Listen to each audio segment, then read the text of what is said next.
অভিনন্দন সকলকে বন্ধুরা, কারণ পাকিস্তান জুনিয়র ক্রিকেট এবং সিনিয়র ক্রিকেটে বেইজ্জত হওয়ার পর এখন রিটায়ারমেন্ট ক্রিকেটেও পাকিস্তান ভারতের সাথে ম্যাচ খেলে বেইজ্জত হয়ে গেল। আসলে কাল রাতে world champions of legends cricket লিগের ফাইনাল ম্যাচ ছিল ভারত আর পাকিস্তানের মধ্যে, যেখানে ভারতীয় টিম আরও একবার পাকিস্তানের হার্ড ডিস্ক একেবারে ক্র্যাশ করে দিয়েছে।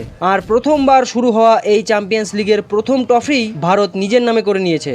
তারপর কাল রাত থেকেই ভারতের বর্ডারের পাশে কাঁধের যেন কান্নার আওয়াজ শোনা যাচ্ছিল। আর কালকের ম্যাচে বিশেষ করে তো ইরফান পাঠান এমন খেলা দেখিয়েছে যে সবাই একেবারে হা করেছিল। আর ভারত যখন যখন যেখানে যেখানে সুযোগ পেয়েছে সেখানেই পাকিস্তানকে একেবারে পিটিয়ে ধোয়া ধোয়া করে দিয়েছে। আর কালকের ম্যাচে পাকিস্তান প্রথমে টসে জিতে ব্যাটিং করার সিদ্ধান্ত নেয়। তারপর পাকিস্তান 20 ওভারে 6 উইকেট হারিয়ে 156 রান করে 157 রানের টার্গেট দেয় ভারতকে।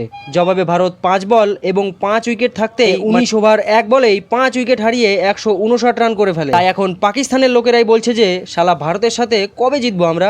পাকিস্তানের যারা ইন্টারন্যাশনাল ক্রিকেটে চান্স পায়নি তারাও হেরে যায়, যারা ইন্টারন্যাশনাল ক্রিকেট খেলে তারাও হেরে যায়, এমনকি যারা ইন্টারন্যাশনাল ক্রিকেট খেলে অবসর হয়ে গেছে তারাও এখন ভারতের সাথে হেরে যাচ্ছে।